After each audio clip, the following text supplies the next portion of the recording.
Welcome to Servant Leaders Library, the show where values meet velocity and being good human isn't just a feel-good slogan, it's a competitive advantage. I'm your host, Nicholas Paluco, CEO of One-to-One Incorporated, where we manage IT, secure cyberspace, and occasionally remind our firewalls to be nice too. Each episode, we crack open the stories of leaders who actually walk the talk, the folks who put people over profits, not just on their website, but in the bloodstream of their organizations. Today's guest is a living case study in what happens when servant leaders stop being a buzzword and start being a way of life. He's a survivor, a builder, a culture crusader, and someone who proved that empathy scales like 5,000% in 30 months scaling. Give it up for Joe Palm. Joe took his people first magic to a Fortune 6 company and left an NPS score that basically broke the scale, 93 versus the peer average of 67. And now with the new book called Practical Servant Leadership, he's here to help you do the same. So grab your favorite brew, settle in, and let's turn another page in the Servant Leaders Library. Joe, welcome to the show. But more importantly, welcome to the way things ought to be.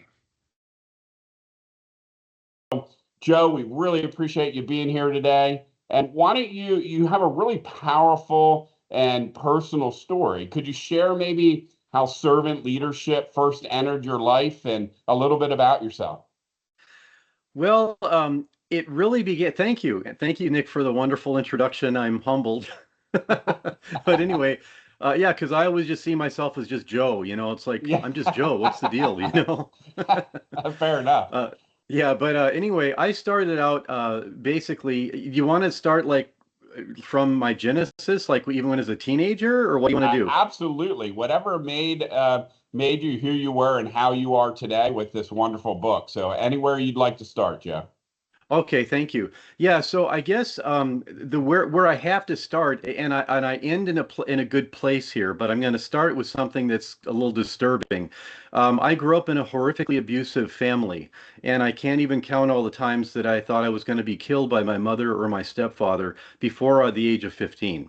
Oh, wow. I have no idea why I wasn't put in a foster home. I really don't. I was on first name basis with police people, and just we moved all over the place all the time, and it was no way to live. So basically, what happened is, and I can go into more detail at some point, but I had a real breakthrough in a faith journey when I was 16.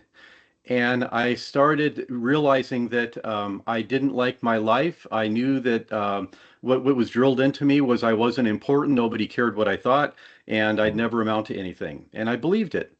And so I became suicidal. Oh, boy. But then I remembered playing Bible memory tiles with my nanny when I was in second grade, and I really didn't like her. I didn't care for her. I didn't really care what she was doing. But all of a sudden, that came back to me, and I thought, well, rather than kill myself, I better figure out what's going on. So I went to a bookstore and I bought a Bible and I read it, and I was pretty amazed. Wow. But At yeah, 16, and you said. at 16, yeah, and I didn't even Wow. know any people that were religious or anything. I had no, concept of any of that. But Wow. anyway, I ended up surrendering my life, to the Lord, and then I gotta say, I got into after that, I got into a very toxic religious system, very shame-based and everything, and I'm still in detox from it.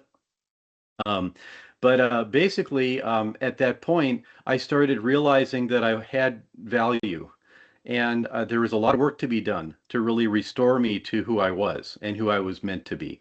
I see. And fast forward, I was a software engineer, and I was working for a Wow. Fortune 200 company, and I was just sitting there doing my work. I didn't want any trouble.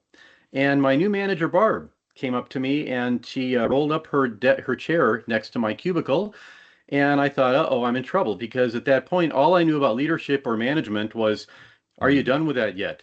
And you're behind schedule, and this is over budget. What's the problem here, Joe? All that kind of stuff. So I thought I was in trouble. And what happened is she rolled up her chair and she said, Joe, Hey, I'm your new manager, and I just wanted to know what do you need from me that I can do to serve and support you? How can I Mm, help you? And it stunned me. And put together that with my background of abuse and someone actually caring for me like that in a corporate setting, I had no frame of reference for what happened wow. in that moment. And I started realizing, wow, uh, I can really start thinking about applying what I'm convicted of personally into a corporate arena because that's what she was doing. Ah, And it basically revolutionized the trajectory of my career. wow. That Um, one person. I mean, it sounds yeah, like as if a lot of passed about that. Unbelievable. What was her name? What was her name? her name was Barb Schrage, and I Barb. still stay in Right. touch with her. She's on my panel of judges for my book. Oh, very nice. Yes, and I've worked with her daughter. I've worked with her, and wonderful woman. Yeah. So anyway, Wow. so that's kind of how it started for me. And at that point, then I started really trying to blur the line between my personal convictions and my work experience. Not in a way that was soapboxy and preachy and, Right. annoying and all that kind of Right. stuff, but just, I realized that, just by being who I was and having a passion for understanding the dignity and the depravity of people, that I wanted to respect them in the workplace and I wanted them to feel valued and all those kind of things. So it really revolutionized my career and how I operated in work. And from there, having a lot of experiences with what now I've learned has become to be called servant leadership. um, I started seeing business results from that. And I started finding common grounds and correlations, and they were very strong and compelling. And then, and that's like 40 years of this I've been doing. Wow. So I decided that I would kick myself the rest of my life if I retired without writing about this. And I saw the gap in the marketplace between servant leadership material, which is a lot of times very ethereal and theoretical and hypothetical and metaphysical, and let's contemplate our navels and let's take some deep breaths. Well, executives don't have Right. time to take deep breaths, Right. you That's know? right. So we need to make this practical, and there's too much stuff out there that's very theoretical and mindset shifts and all that stuff. So I thought I need to really fill this gap, because I've got a lot of compelling information that does that, and so that's why I decided to write this book instead of retire. Wow. God bless you. What an Thank amazing you. journey. I mean, it does not sound like an easy one, and it seems No. as it made you who you are. But what a grace to have and run into to that individual. And it sounds like that day you really found your purpose. It sounds the way that you speak is very purpose driven now, which makes me really Yeah. happy. But it sounds very exciting to be driven by that purpose and not something else. Wow. And it doesn't, Nick, the other thing I have to say about that is that it has not been all unicorns and fairies and pixie dust. Uh, Yeah. when you decide to be purposeful about these things, you become Don Quixote swinging at windmills, Yeah. because you are coming up against a very entrenched system that is very Right. autocratic and dictatorial. And I have no, I don't, I am very realistic about that. And Right. I have things in my book that hit that head on, okay, with practical things that work. Um, Mm. but I have a lot of scars, a lot of knife scars in my back Yeah. because I was not willing to be a political beast in the corporate arena. And Mm. I will, like I tell people, I will take more scars before I'll become a political beast. That's well said. I think we were talking earlier. I was at a seminar that I spoke at yesterday, and Yeah. you're just reminding me of this. And a student asked me, and help me understand kind of the difference in those cultures, and then also asked me, how difficult was it to navigate that? They were trying to understand kind of how to navigate that in their current path. And it was pretty Yeah. amazing to hear their journey and the difficulty that they were going through.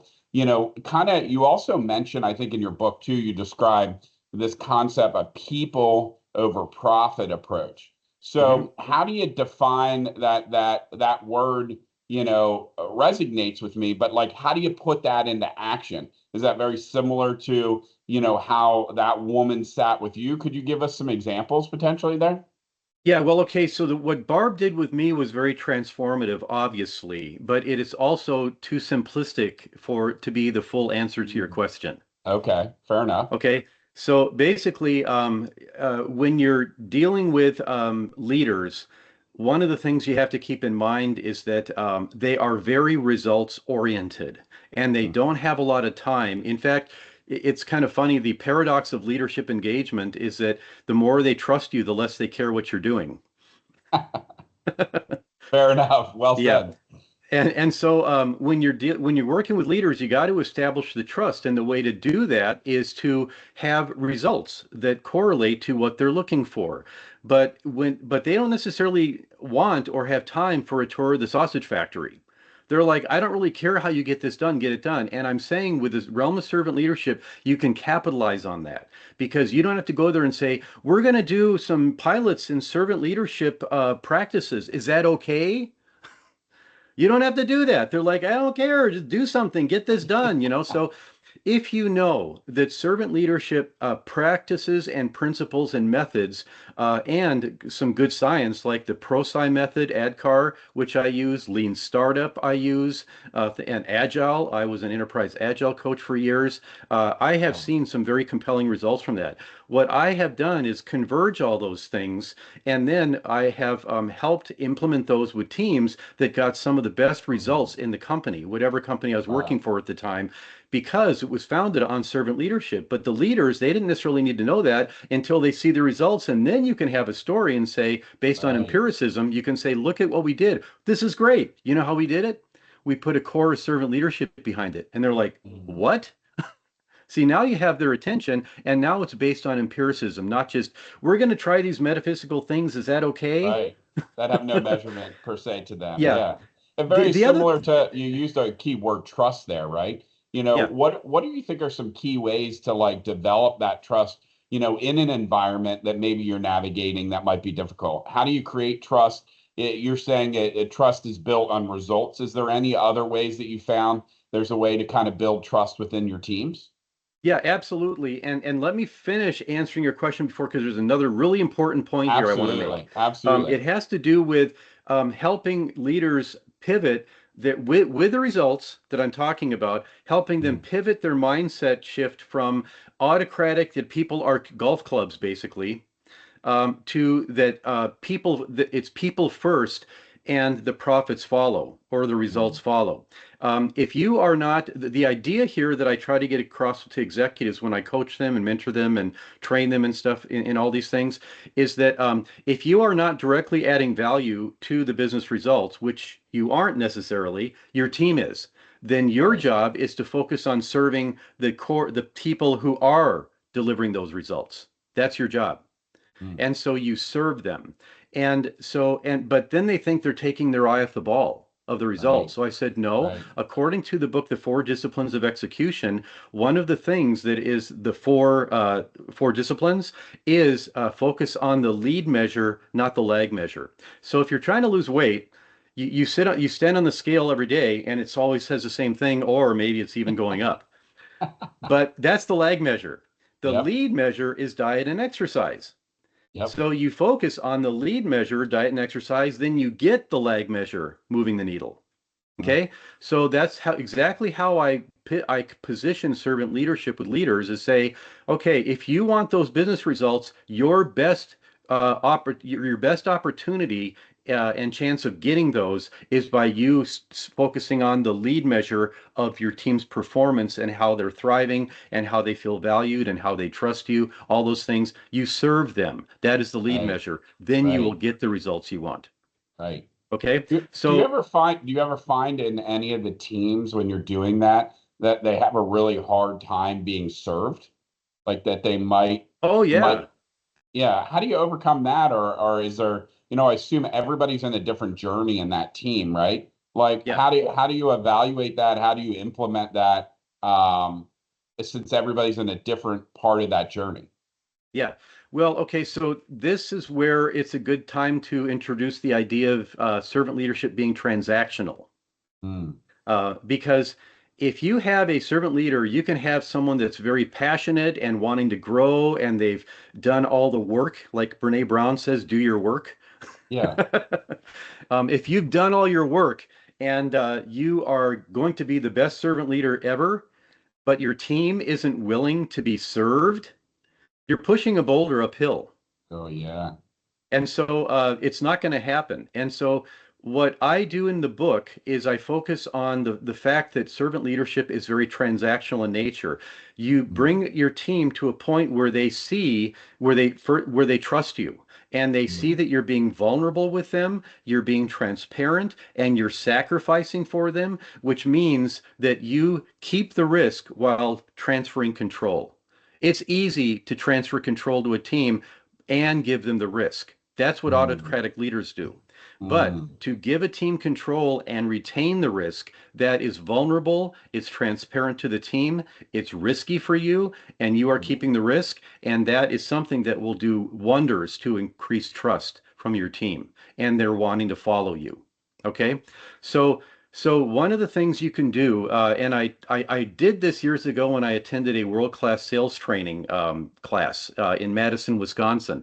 The world-class sales trainer said, you know, if you really want to establish trust really fast, use the probing question technique. And I've Googled it after this class, and I found that nothing I found out there is like he was advocating it. Okay. Okay. So basically, what you do is you say, okay, you start. He said that if you're asking questions to learn, then you can come and just do a machine gun approach, he called it. You can have a list of 20 questions and then just rattle off through the questions. That doesn't feel engaging to the person who's being interviewed or, you're trying to learn from. All it feels is like you had an agenda coming in and, I have work to do. Can we wrap this up? So what you do instead is you ask a question. They give you a little bit, you pick up on the little bit they gave you, and you ask a probing question off of that. Then you pick up on something they said in that answer and ask another layer of probing questions. Pretty soon, you do pivot back to your second question, okay? But you're going to notice what happens in unconsciously to the person being interviewed is they're thinking, wow, this person's really listening, because there's no way they could have asked that question if they weren't listening to me. Right. So they're going to start giving you more. Pretty soon it's just a conversation. Right. And that is one of the things that can really accelerate trust. Listening, active listening, which is a extremely hard discipline to master. Listening. Okay. But I thought, wow, this is great. And he said, if you're doing this well, the person is doing 90% of the talking. Okay. So I thought, well, there's a guy, I was in business development at the time for a startup company that I helped start up. And I thought, well, I'm going to talk to Jim. I'm going to try this on Jim because he's always avoiding me at conferences we go to. And I say, Jim, all you got to do is tell me no, and I'll leave you alone. And he's like, rah, rah, rah. We would never say no. Then he'd run off. So I decided he'd be a great person to try this on. So I called him one day and I said, hey, Jim, this is Joe Palm. Remember me? It's like, oh, yeah, Jim, what you got? I said, well, I have a few questions for you. Is that okay? Do you have some time? Oh, well, I got about 10 minutes. What you got? 45 minutes later, he had done 90% of the talking, and I'll never forget what he said. He said, damn, Joe, you understand this industry more than anyone I've ever met. Can you come out and do a sales presentation to my team? So listening and trust builds trust. Well, and I love that, right? Because you're listening, but then asking some additional questions, which kind of supports the concept of what the individual is speaking about. That is great concept, and I'm sure those that is something that's practiced as well, right? I mean, it's not something that every individual can grasp onto right away. Do you say, like, you speak a lot about individually getting teams to kind of trust each other, asking good and probing questions. What are the biggest challenges when you get started kind of with servant leadership in that type of environment? It's okay. So one of the biggest challenges is very practical, actually. It's that nobody has time to go to the bathroom, let alone try new things. Yeah. And so there has to be some margin built in to people's time. and teams times, to aggregate that up to the team level, so that they can have some time to think and have some time to play and experiment. Mm. Daniel Cable, in his book Alive at Work, talks about something really fascinating. It's called The Neuroscience of Helping Your People Love What They Do. That's the subtitle of his book. It's one of my favorite books, Daniel Cable. And he says that people have an intrinsic need neuroscientifically, neurologically, to play and to innovate. Mm. And if you are not creating an environment where you're allowing them and enabling them and encouraging them to do those things, then they're not going to thrive. They're not going to Mm. grow. And when Mm. something organic stops growing, it starts dying. Mm. I So, love it.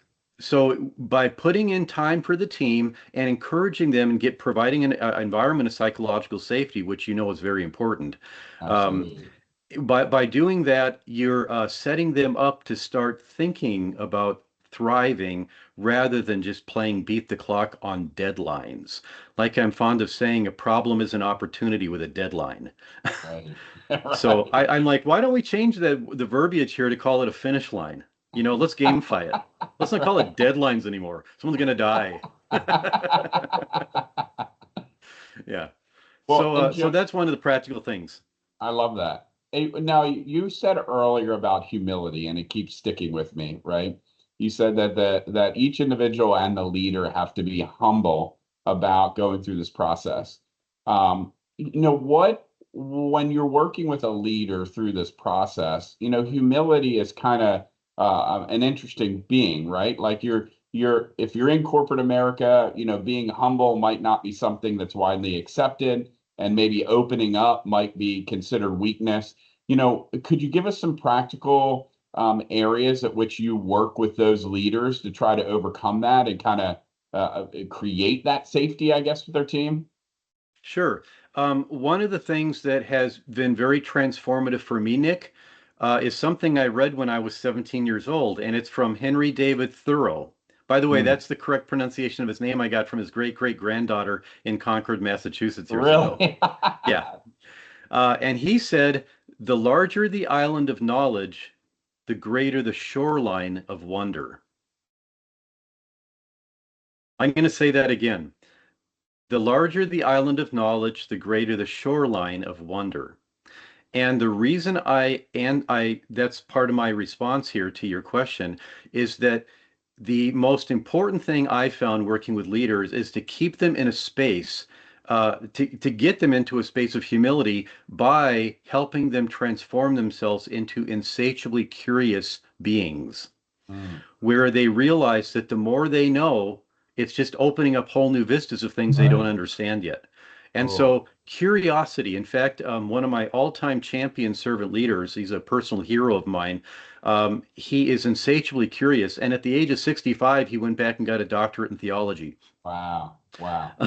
So he's an awesome man. Mike Swan from Green Bay, Wisconsin, by the way. Wow. Uh, but anyway, so if you keep them curious and help them be transparent about that with their team, then it's no longer a thing, I need you to do this, this, this. And it's like all of a sudden it becomes, wow, what if we do this? I don't Right. understand this, team. Can you help me Right. understand that? I think I need to understand it and I don't. Help me out with this. That kind of thing. All those things start conversations that inherently build trust and respect and followership.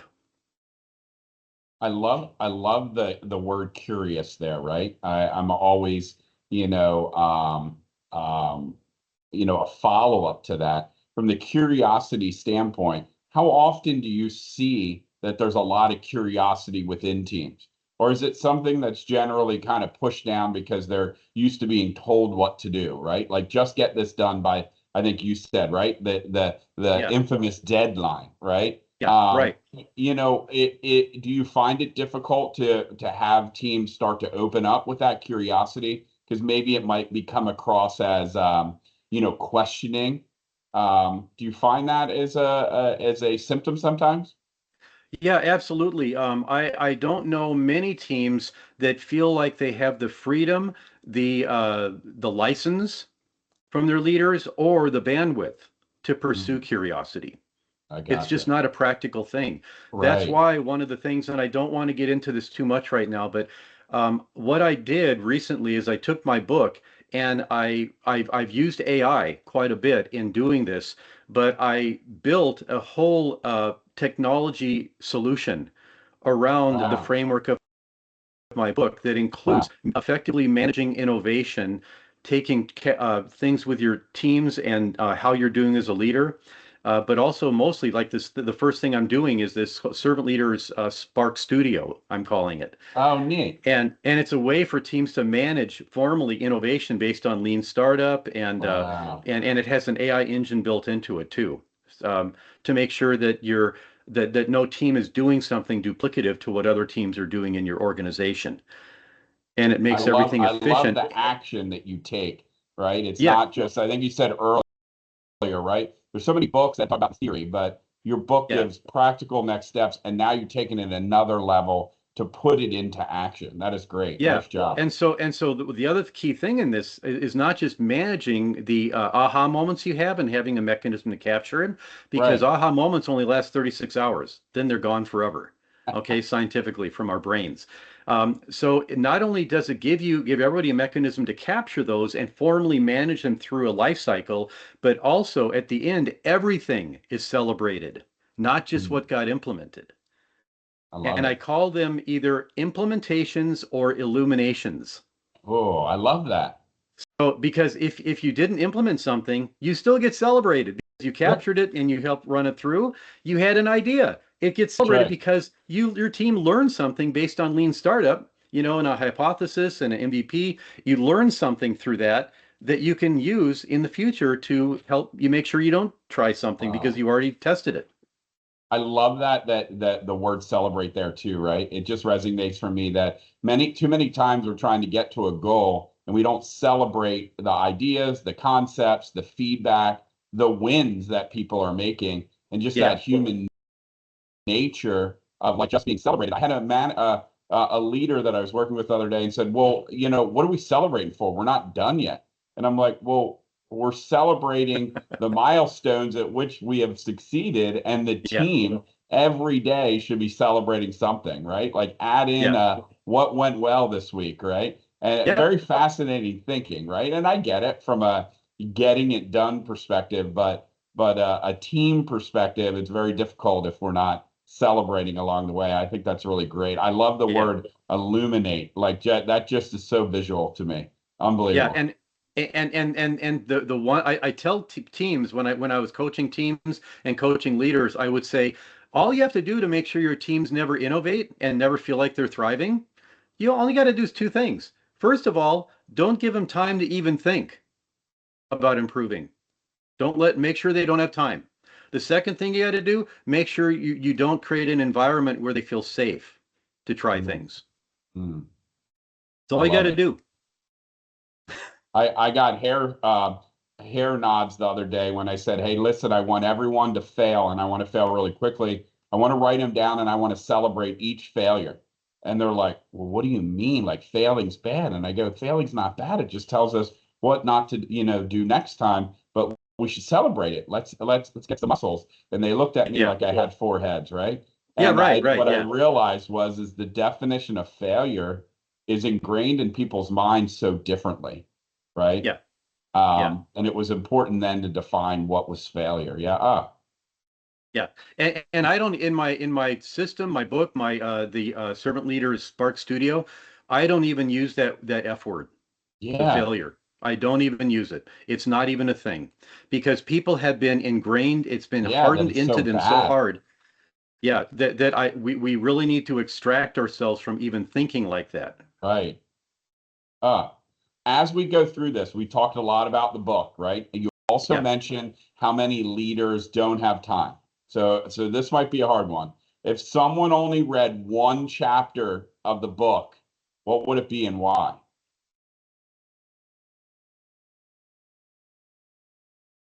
Wow. Um, I think that the most transformative part of the book that helps people really stir themselves into A Softening Stance Towards Servant Leadership is chapter 1. It's the Okay. case for servant leadership, written by Okay. my co-author, Dr. Mike Moss. Okay, very good. So it wouldn't even be my content. I gotcha. Go-giver Yeah. mentality there. I love it. Yeah. But let me also just say that, Nick, this is really important, okay? And I'm going to try to summarize this, but you touched on what chapter to read. And are you familiar with the concept of irreducible complexity? Yes. Mm-hmm. Okay, so you take a mousetrap, for example. Try to take one component out of a mousetrap and it doesn't work. Every Right. single part of a mousetrap is important for the function of that mousetrap. And Absolutely. servant leadership, I'm positing that it is an organic system that's operating in a complex adaptive environment, complex adaptive system. So it is something that is an irreducibly complex system, an organic system. There are 5 pillars, to it. And we did our research to come up with this, okay?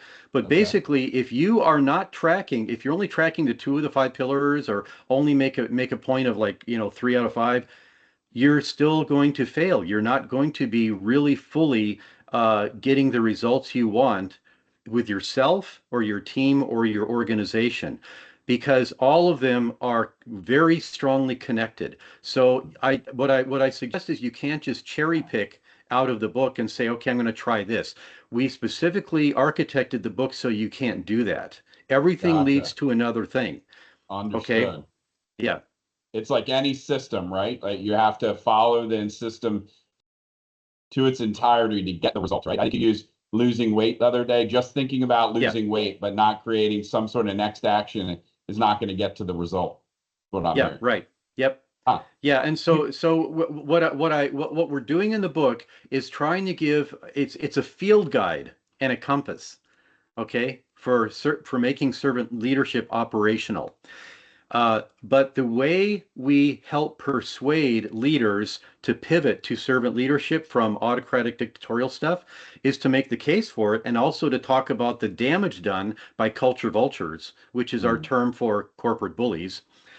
And then also to make sure that they have plenty of information about experiments they can run to build on empiricism around servant leadership.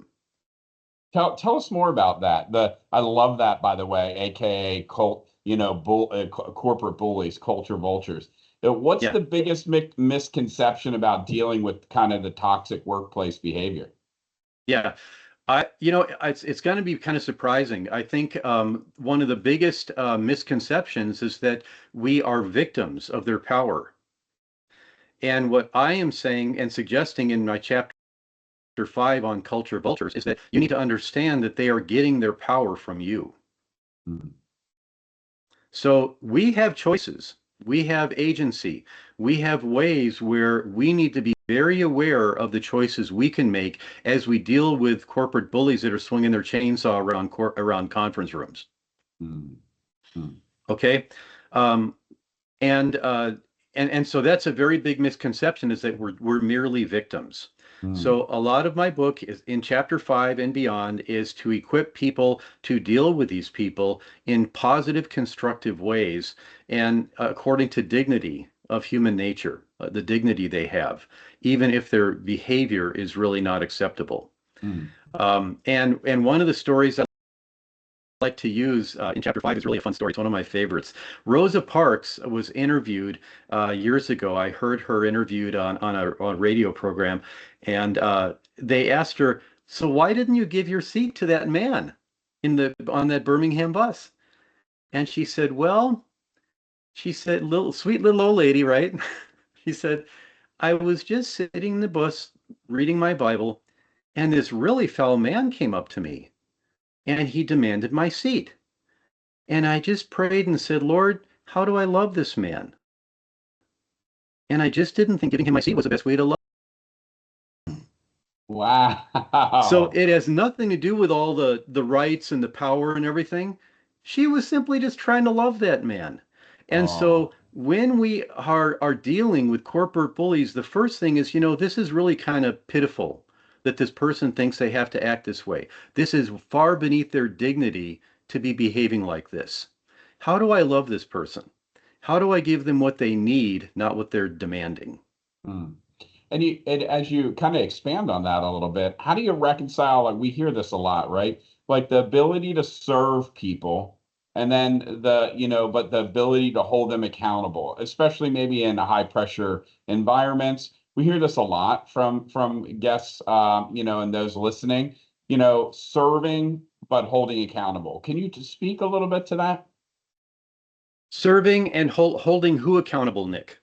Holding some, so a leader wants to serve their constituents or their staff, but Yeah. they also want to hold them accountable, and they feel that maybe sometimes they don't go together, right? Like if I'm serving, it's more collaborative, but when I actually have to hold accountability, that doesn't feel like serving. How would you answer that?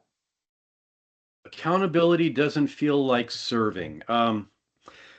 Well, okay, I think the first thing that comes to mind there is the fact that that leaders need to be accountable as well. They are accountable for serving their team. The team is accountable for the results.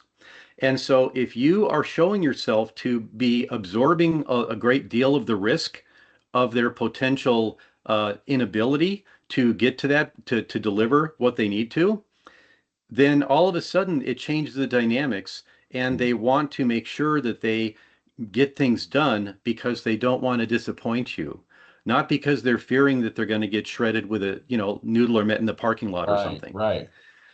So there's ways to do that, and one of the key things is for a leader to say to the team, "Hey team, I am here to remove barriers for you.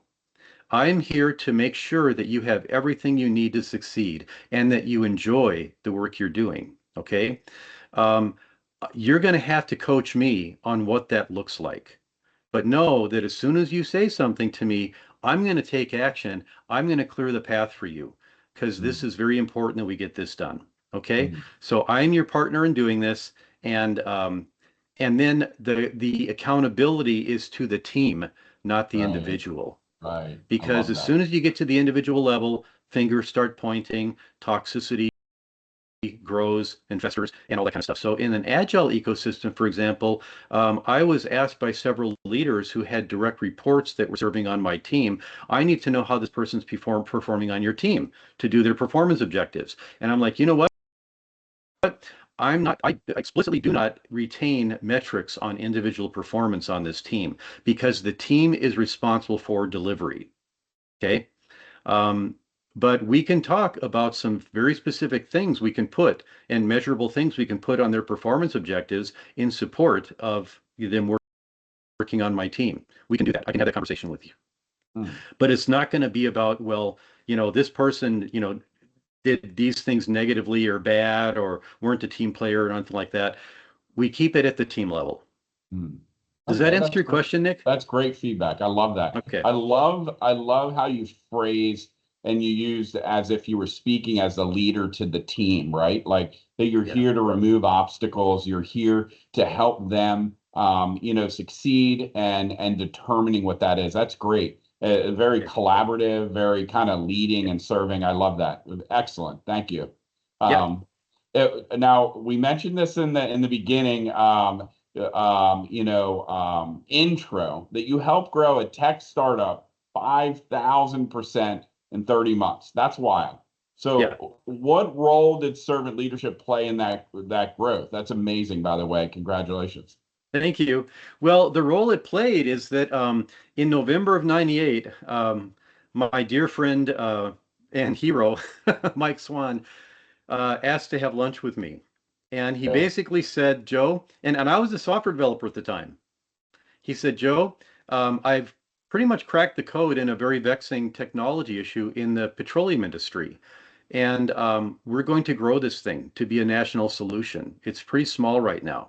It does motor fuel excise tax filing for a couple states, but I think we're onto something here.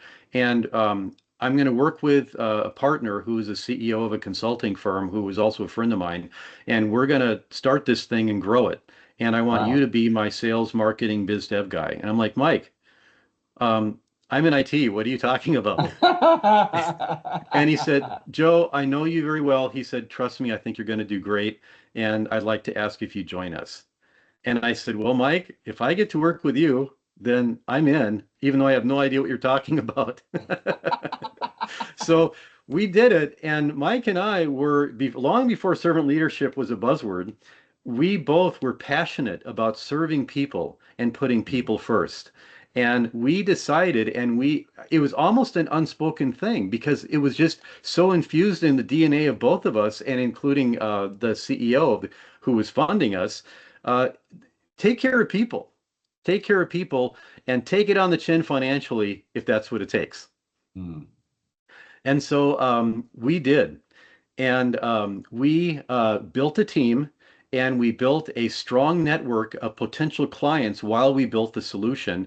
Wow. I did a lot of listening in the marketplace. I learned a lot. I built a lot of relationships that were very loyal and fiercely committed to staying with us once we had something we could actually sell. I had companies, when I'd speak at conferences, they would say, how do I sign up? How do I get this thing? I'm like, well, thanks, but we don't have anything ready to sell yet. Wow. And they say, well, sign me up. Let me know when you're ready, because I'm on board. And that wasn't even in the context of salesy presentations. It was just speaking about the industry and the difficulty in excise fuel tax, that whole industry. So what happened is we had a business valuation of about $6,000 when we started. And 2.5 years later, we had grown such fiercely loyal customers that they would call our customer service manager, and ream him out. Like, you guys implemented this enhancement and it messed me up, and I lost 5 days on a compliance schedule, and I am really mad. So I guess you want to just go back. You want to cancel your contract with us. No way. It's like he'd say, I know Joe really well. There's no way I'm giving up on you guys. You guys are it. And so that's the kind of loyalty we built, with people. And so then a company wanted to buy us from Houston, and we had two independent CPA firms come in and give us a business valuation, and I was still the only sales, marketing, and biz dev guy. And they both came in independently and valued us at $30 million. Wow, congratulations. That's amazing. So yeah, and we did that because people were first. In fact, sometimes we hired a guy at one point who was telling me to lie to a customer. And it was in a board meeting. And I said, no, I'm not going to do it. He said, I'm giving you an order and you report to me, because we had created a structure and I was reporting to this guy. And I said right there in the board meeting, I said, you know what? I will put in my resignation before I will lie to anybody. Here. And in fact, I said, if you reported to me, I would fire you right now. And there was quietness in the boardroom, and he got red-faced and he got up and walked out. And then the rest of the board clapped for me. Really? And a week later, he was gone. Wow. It's interesting that in my career, I have never fired anybody or terminated someone on the team because of technical incompetence. Everything came down to character issues. That's why HR leaders will tell you, we need to hire to character. We can train skills, but you can't fix character. You can fix skills. When you talk about that, it kind of leads into my next thought or follow-up to that is, we hear a lot about this remote. Now COVID has come and gone, and we have this remote and hybrid workforce. And do you see having difficulty implementing kind of this servant leadership change or mindset within kind of a disconnected workforce? Do you have any data on that? What have you seen? Well, what I've seen is that it takes a different skill set and different techniques if you're managing a remote workforce.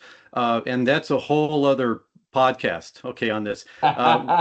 When I was with my former company, I helped author the enterprise best practices for telecommuting and virtual teams.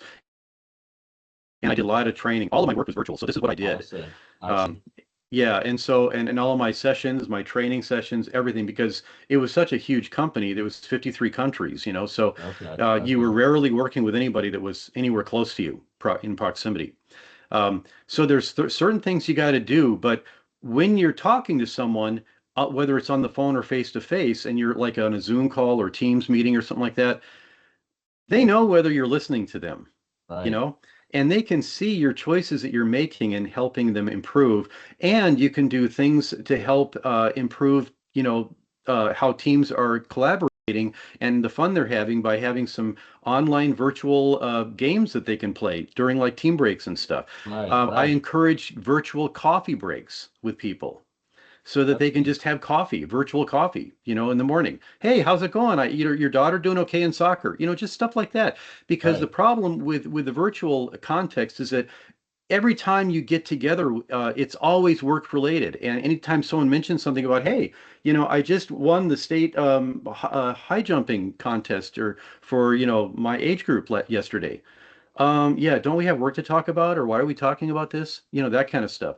So Yeah. you build in some things and do some techniques that help the team have more camaraderie and identification and connection with each other in a virtual context. And it can't just be all about work. I know people that retired because they were getting depressed during COVID because Right. they felt like I don't know anybody and nobody ever reaches out to me. And when I reach out to them, they're a bit too busy and I just feel alone all the time. I'm Hmm. depressed. So they actually retired. They quit. Wow. Well, when we get into kind of like discussing a little bit more about that, like what would you say is one myth or about servant leadership that you would wish would finally just go away? That it's soft. Ah, Yeah. The reality is that it is brutally courageous and it requires tenacity. It requires fierceness. It requires, you're basically, like I said, you're pushing the boulder uphill in a very autocratic paradigm and a very dictatorial context. hmm, And that's not for the faint of heart, Nick. You know that. right, right, So I don't like it when people say, "Oh, well, this is just squishy stuff." No, it's not. It's actually right, very practical, and it's going to cost you. It's very right, costly. right. I love it. And as we get into kind of some young or inspiring leaders, right? Those that are Yeah. learning, kind of getting into the workforce, what's the most important habit to develop early, as a suggestion you would give them if they want to be in this servant, leadership mentality? Yeah.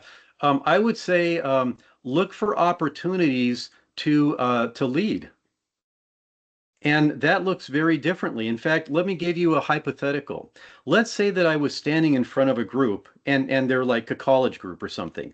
Yeah. And I just say something like, oh, my throat is really dry right now. And then I just go on with my stuff, okay? And I don't say anything more about it. All of a sudden, some guy in the back row goes out, gets a drink of water, brings it up and brings me a glass of water. Mm, And right there, I would say that is leadership. mm, That is leadership. And this man just exemplified what it means to be a servant leader. Look at what he did. He made himself vulnerable because mhm. he came and made him exposed himself in coming Right, up and giving me water. He took right, initiative. He looked at what the need is and he had empathy. All those things just in that little act of getting me a glass of water. So I say opportunities for leadership are all around you if you're looking for them and being empathetic. And unless you're stepping on someone's toes, don't make it be about ego. Like, right, hey, I'm going to lead now. Nothing like right, that. No, I'm right. saying just look for opportunities to lead and keep your antenna up in case you're stepping on someone's toes and then back off and say, hey, I heard you're doing the stuff that I was thinking I would do. How can I support you? You know, Yeah. look for I love opportunities to I lead because love we're that all example leaders. too. Because it's so simple to implement, right? But I Yeah. think what you're saying is it's a change in thinking, right? It's the, Yep. putting others first beyond my own, interest, right? Just Yep. looking at those opportunities. Yeah. And the other thing too is I would say just one more thing I would say to them is don't think that you have to wait for formal recognition or formal promotion into a role that has formal leadership in its title or in its job description. Okay? Because how leaders think is that I'm going to recognize that this person already is a leader, already is worthy of being in this higher role.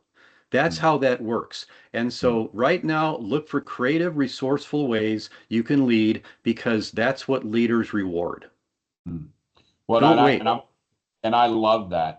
Right. Everybody thinks that leadership is just formality, right? But you can build that. I love that suggestion. Now, if I flip it on its script and say, what's the best question a leader can ask their team tomorrow to kind of build trust? We talked a lot about trust.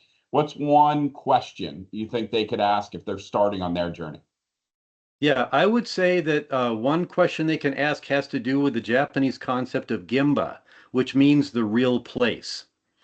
And it's when a news reporter is reporting from the scene of a bank robbery or something. They are in the real place that it really happened. That's or Gemba. I think it's Gemba actually, but Gemba is being in the real place. And so if a leader gets their muck boots on with their team and goes to the Gemba, the real place, they can say something like, "Team, I have been aloof and distant and fixated on a lot of things besides you. And I am so sorry. I'm seeing that that's not really very effective leadership and serving you. I need your help. Can you help me really understand what you guys do? And if I set up some one-on-ones and you can help me understand, like what your role on the team is and how I can support you in these things, could you do that for me? Because I'm really trying to grow here and I can't do it without you. Can you help me with that?"